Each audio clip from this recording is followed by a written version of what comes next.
خيركم من تعلم القرآن وعلمه صدق الله مولانا العلي العظيم وصدق رسوله النبي الحبيب الكريم سبحانك لا علم لنا إلا ما علمتنا إنك أنت العليم الحكيم سبحانك لا علم لنا إلا ما علمتنا إنك أنت العليم الحكيم رب اشرح لي صدري ويسر لي أمري واحلل عقدة من لساني يفقهوا قولي আল্লাহ তাবারক ওয়া তাআলার অশেষ রহমতের উপর ভিত্তি করে, রহমতের উপর ভরসা করে, আল্লাহ তাআলার রহমতের উপর ভরসা করে আপনাদের সামনে কালামে পাকের একটি আয়াত, রাসূলুল্লাহ সাল্লাল্লাহু আলাইহি ওয়াসাল্লামের অসংখ্য গণিত হাদিসের মধ্যে হতে একটি হাদিস সময়ের চাহিদার দিকে লক্ষ্য করে তেলাওয়াত করা হয়েছে। সময়ের চাহিদা কি? বর্তমান সময়ের মধ্যে দেখা যাচ্ছে যে ছেলে সন্তান নিজের আম্মা আব্বাকে মানতেছে না, সমাজের মধ্যে উচ্ছৃঙ্খলা এবং বিশৃঙ্খলা করতেছে, এমনকি আল্লাহ তাআলার হুকুম হাকামও মানে না, রাসূলুল্লাহ সাল্লাল্লাহু আলাইহি ওয়াসাল্লামের আদর্শ মতে চলে না। সর্বশেষ এমন অবস্থায় যে মুসলমানের ছেলেমেয়েরা নিজের দুনিয়ার আখিরাতের ঝুঁকি নিয়ে চলে, দুনিয়ারও ঝুঁকি আর আখিরাতেরও ঝুঁকি। দুনিয়ার ঝুঁকি হলো তার জীবন ধ্বংসের দিকে যাচ্ছে, দুনিয়ার মধ্যে সে লাঞ্ছিত, অবাঞ্ছিত এবং ক্ষতিগ্রস্ত হচ্ছে শারীরিক আর মানসিক, পারিবারিকভাবে। আর আখিরাতের দিকে তো তার আখিরাত বরবাদই হয়ে যাচ্ছে। এই সব ক্ষতির মূল কারণ খুঁজে যেটা পাওয়া যায় সেটা হলো ছোটবেলা থেকে আমার আপনার ছেলে মেয়েকে নিয়ন্ত্রণ না করা, শরীয়তের নির্দেশিত বিধান, শরীয়তের হুকুম হাকাম, শরীয়তের দিক নির্দেশনা যেগুলি আছে সেইগুলি মোতাবেক নিজের ছেলেকে গড়ে না তোলা। এই কারণে আমার আর আপনার ছেলে মেয়ে দুনিয়াতেও ক্ষতিগ্রস্ত হচ্ছে, আখিরাতের মধ্যে তো হবেই। সেজন্য আমার আর আপনার ছেলে মেয়েকে দুনিয়া আর আখিরাতের উঁচু মকাম, দুনিয়াতেও মাগফিরাত এবং আখিরাতের মধ্যে জান্নাত,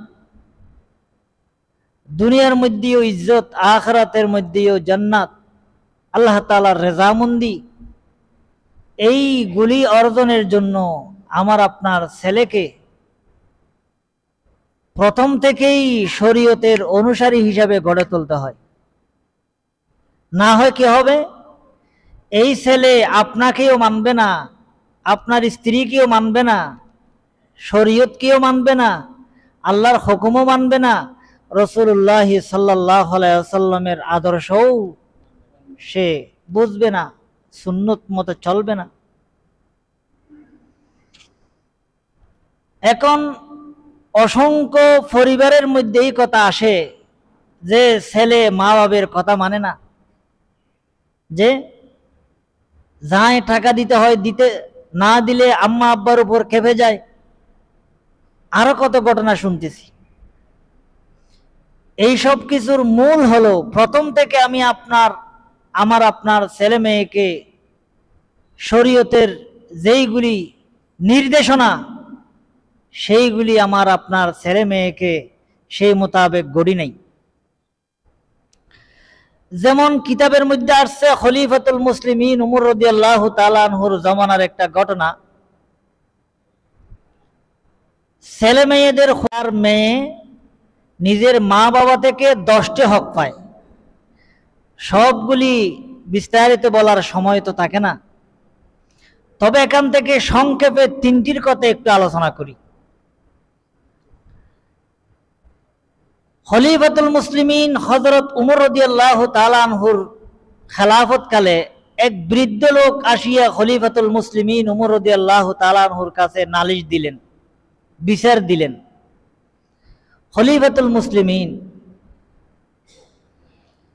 আমার ছেলে আমার অবাধ্য, আমাকে মানে না, আমার সাথে বেয়াদবি করে, সে এক কথায় আমার হক আদায় করে না। কি করে না? এই ছেলে পিতার হক আদায় করে না। খলিফাতুল মুসলিমিন উমর রাদিয়াল্লাহু তাআলা আনহুর একটা নিয়ম ছিল, যে কেহ কোন একটা মোকদ্দমা বিচার নিয়ে খলিফাতুল মুসলিমিনের কাছে যাবেন, ওমর রাদিয়াল্লাহু তাআলা আনহু একজনের কথা শুনিয়া বিচার করতেন না। নিয়ম সেটা। ওমর রাদিয়াল্লাহু তাআলা আনহু উভয়কে ডাকাতেন, উভয়ের কথা শোনার পরে এর উপর সব কিছু চূড়ান্ত যাচাই বাছাইয়ের পরে একটা সিদ্ধান্ত দিতেন। খলিফাতুল মুসলিমিন উমর রাদিয়াল্লাহু তাআলা আনহুর দরবারে গিয়ে যখন নালিশ দিলেন, উমর রাদিয়াল্লাহু তাআলা আনহু বললেন, হে বৃদ্ধ লোক, এটা বড় কঠিন কথা। ছেলে আপন পিতার সাথে বেয়াদবি করবে, ছেলে পিতা মাতার হক আদায় করবে না, এটা তো বড় কঠিন কথা। এটা কিভাবে হইতে পারে? এরপরে উমর রাদিয়াল্লাহু তাআলা আনহু বৃদ্ধ পিতাকে বলল যে, চলো বাড়িতে গিয়ে আপনার ছেলেকে বলো আমি উমর তোমার ছেলেকে ডাকছি। ওই বৃদ্ধ লোক ঘরের মধ্যে গিয়ে ছেলেকে ডাকিয়ে বলল যে, খলিফাতুল মুসলিমিন উমর রাদিয়াল্লাহু তাআলা আনহু তোমার তলব করছে, তোমাকে ডাকছে। যুবক চিন্তা করলো, খলিফাতুল মুসলিমিন আমাকে ডাকার তো কোনো মশলা আছে না, প্রশ্নেই নেই। হয়তো আমার ব্যাপারে কোনো অভিযোগ গেছে, ভয়ে সে কাঁপতেছে, কি হয়েছে না কি হয়েছে। খলিফাতুল মুসলিমিন উমর রাদিয়াল্লাহু তাআলা আনহুর দরবারে আসার পরে উমর রাদিয়াল্লাহু তাআলা আনহুর কাছে একটা বেদ ছিল, বেদ, যে অন্যায় যদি ছেলের পক্ষ থেকে হয় ছেলেকে সেইটা দিয়ে শাসন করার জন্য। খলিফাতুল মুসলিমিন উমর রাদিয়াল্লাহু তাআলা আনহু বললেন, যুবক, তুমি তোমার পিতার অবাধ্য কেন? তোমার পিতার হক আদায় করো না কেন? এইভাবে যখন খলিফাতুল মুসলিমিন উমর রাদিয়াল্লাহু তাআলা আনহু ওই যুবককে ডেকে বলল, যুবক বলছে, নাই খলিফাতুল মুসলিমিন, আমি তো হক সম্পর্কে কিছুই জানি না।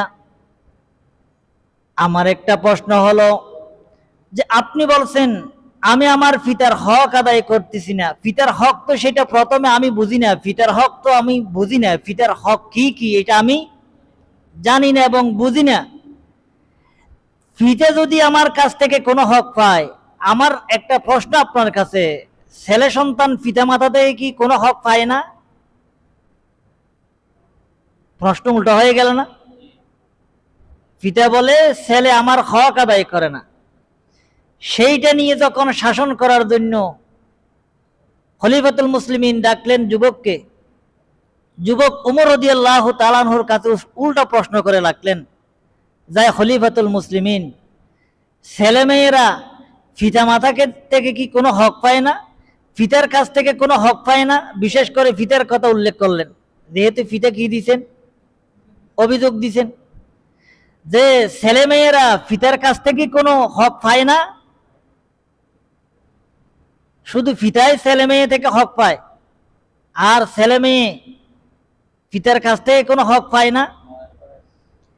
এই কথা বলার পরে খলিফাতুল মুসলিমিন উমর রাদিয়াল্লাহু তাআলা আনহু ছেলে সন্তান আপন পিতা থেকে কি কি হক পায় ধারাবাহিকভাবে বলতেছিলেন, কি কি হক পায়।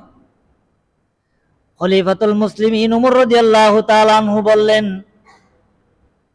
ছেলে সন্তান আপন পিতা থেকে কয়েকটি হক পায়, এর মধ্যে 1 নম্বরের হক হলো আইয়াস্তানজিবা উম্মাহু।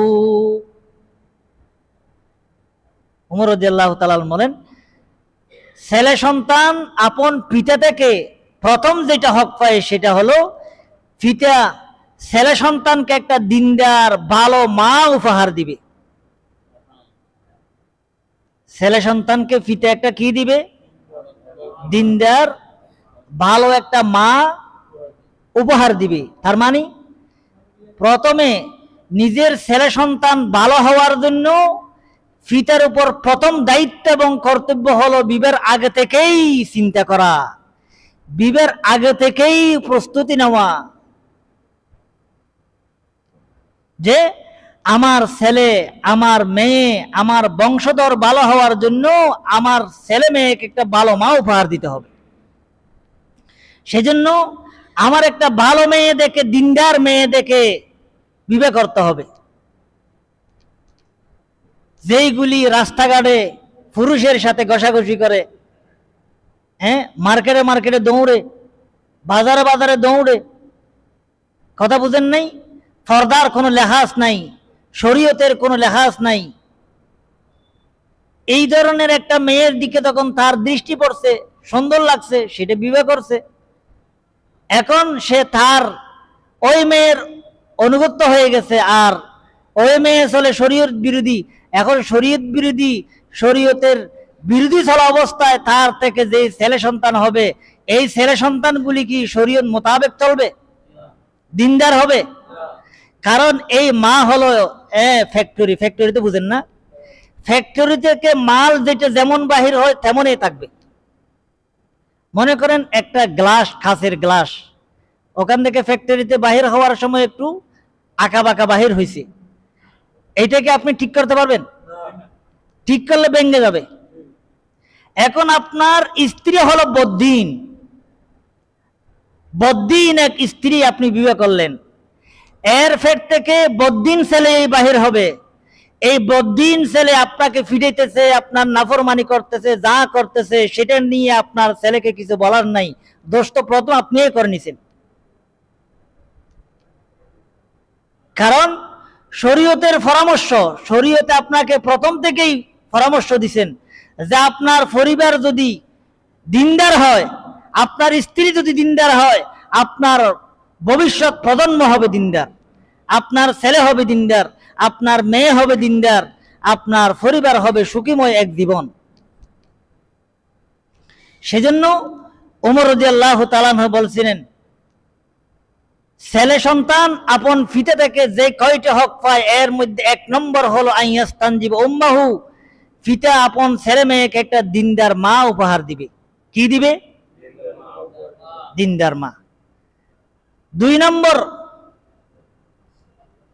আইয়ুহসিনা ইসমাহু, যে তাদের নেকাহের পরে তাদের সাংসারিক জীবনে তাদের থেকে যদি কোনো একটা ছেলে আর মেয়ে বা কোনো একটা হয়, তাহলে ওই ছেলে সন্তানের সুন্দর অর্থবহ ইসলামিক নাম রাখবে। সুন্দর অর্থবহ কি রাখবে? ইসলামিক নাম রাখবে, ইসলামিক নাম, সুন্দর অর্থবহ নাম। এইটা হলো 2 নম্বরের।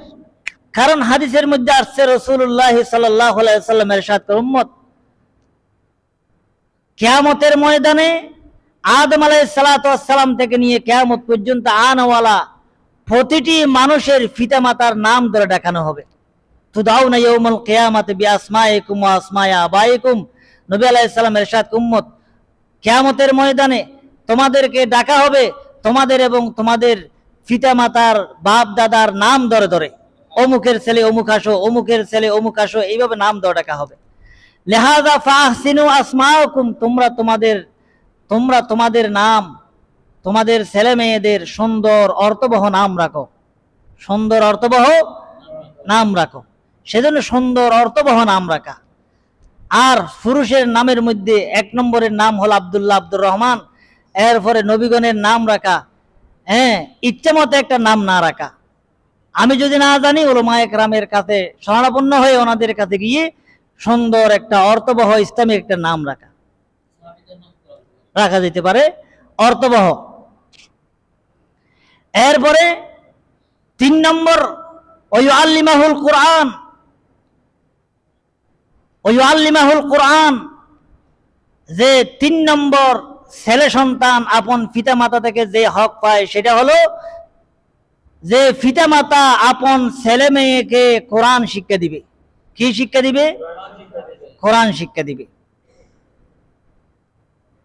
এখন এই কথাগুলি যখন ওই যুবকের সামনে খলিফাতুল মুসলিমিন উমর রাদিয়াল্লাহু তাআলা আনহু ধারাবাহিকভাবে বললেন, এই 3টা কথা শেষ করার পরে ছেলে আওয়াজ দিয়ে উঠল, ছেলেটি আওয়াজ দিয়ে উঠল। ছেলেটি কি বললেন? আয় খলিফাতুল মুসলিমিন, আপনি 3টা হকের কথা বললেন যে ছেলে সন্তান পিতা থেকে এই 3টি হক পায়। প্রথম নম্বর, ছেলে সন্তান পিতা থেকে যেই প্রথম হক পায় সেটা হলো পিতা ছেলে মেয়েদেরকে একটা দিনদার মা উপহার দেওয়া। 2 নম্বরের কথা হলো যে ভালো একটা নাম রাখবে, সুন্দর অর্থবহ নাম রাখবে। 3 নম্বর, পিতা মাতা থেকে ছেলে সন্তান যে হক পায় যে তাদেরকে কোরআন শিক্ষা দিবে। আয় খলিফাতুল মুসলিমিন, যে এই 3টা হকের একটাও আমার পিতা আমার ব্যাপারে আদায় করে নাই, এই 3টা হকের একটাও আমার পিতা আদায় করে নাই। ওমর রাদিয়াল্লাহু তাআলা আনহু বলেন, কিভাবে?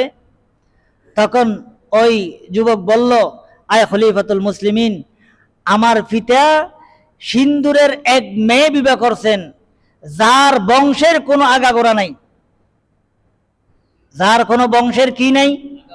আগাগোড়া নাই, মানে নির্বংশের, ভালো বংশের নয়, অভদ্র উশৃঙ্খল এক পরিবারের মেয়ে নেকা করছেন, যার কারণে ওনার ভিতর দিন ধর্ম না থাকায় আমরা তো দিন ধর্ম কিছু মায়ের কাছ থেকেও শিখতে পারি নাই, লেহাজা এই শর্তটা, এই হকটা আমার পিতা আমাদের ব্যাপার আদায় করে নাই। 2 নম্বর, আমার ভালো নামও রাখে নাই, আমার নাম রাখছে হলফ, যার অর্থ হলো সামিস। সামিস তো বুঝেন, ভাত তরকারি নেওয়ার চামচ আছে না, চামচ, চামচ, এটা কি অর্থ হইল? 3 নম্বরের যে হকের কথা বললেন, আমার পিতা আমাকে কোরআনের একটা হরফও শিক্ষা দেয় নাই, কোরআনের একটা হরফও শিক্ষা দেয় নাই। সর্বশেষ খলিফাতুল মুসলিমিন ওমর রাদিয়াল্লাহু তাআলা আনহু স্যারের এই কথা শোনার পরে পিতাকে সম্বোধন করে বলল যে, এই বৃদ্ধ লোক, তুমি তোমার ছেলের ব্যাপারে যে অভিযোগ দিছো, ছেলে তোমার হক আদায় করে না, তোমার ছেলে তোমার হক আদায় করার পূর্বে তোমার দরকার ছিল তোমার ছেলে মেয়েদের হক আদায় করা। তোমার দরকার ছিল কি? তোমার ছেলে মেয়ের হক আদায় করা। যে তুমি তো তোমার ছেলে মেয়ের হক আদায় করো নাই, আর তোমার ছেলে মেয়ে তোমার হক আদায় করা তো শিখলো কোত্থেকে? শিখে নাই। অতএব যেই বেদ নিয়ে তোমার ছেলেকে শাসন করার জন্য আমি হাতে নিছি, এই বেদটা দিয়ে তো প্রথমে তোমাকেই শাসন করা দরকার, তোমাকেই শাসন করা দরকার।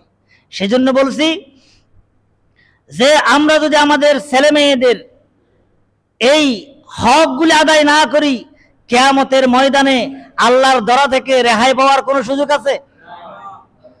কোরআনে পাকের মধ্যে আল্লাহ তাবারক ওয়া তাআলা ইরশাদ করেন, ছেলে সন্তান যখন নাফরমান হয়ে যাবে, গুনাহগার হয়ে যাবে, বদ্দিন আর বেদিন হয়ে যাবে, ছেলেমেয়েরা যদি জাহান্নামে যায়, তখন ছেলেমেয়েরা আল্লাহ রাব্বুল ইজ্জতের দরবারে পিতামাতার ব্যাপারে অভিযোগ করবেন, অভিভাবকদের বিরুদ্ধে অভিযোগ করবেন।